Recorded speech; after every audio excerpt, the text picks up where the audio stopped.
নমস্কার বন্ধুরা, আজকে আমি দেখো রান্না করব কালাকচু। কালাকচু খাওয়া এমনিতে ভালো, রোগীর পথ্য বলে আমরা মনে করি আমাদের গ্রামে। কিন্তু ফুলকপি, বাঁধাকপি, বেগুন, মূলো সবেরই অবসান ঘটে গেল, ওগুলোর সিজনও শেষ। এখন কচু শাকের সিজন পড়ে গেছে। দেখো, আমরা গ্রামে এসব সবজি বেশি পছন্দ করি, কিন্তু কচু শাকটা খাওয়া খুব ভালো, উপকার। কালাকচু এমনিতে রক্ত পরিষ্কার করে।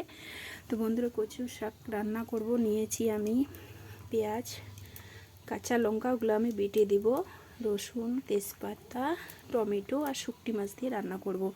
তো বন্ধুরা, আমার ভিডিও তোমরা যারা যারা দেখবে বা দেখছো তাদেরকে সবাইকে অসংখ্য ধন্যবাদ। আর কচু শাক খেতে তোমাদের কেমন লাগে অবশ্যই কমেন্ট করবে।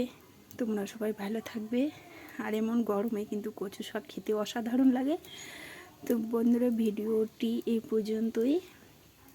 ওদিকে আমি কড়াই বসিয়ে দিয়েছি। টাটা বন্ধুরা, তোমরা সবাই ভালো থাকবে। আর কচু শাক তোমরা কারা কারা খেতে পছন্দ করো অবশ্যই কমেন্ট করবে।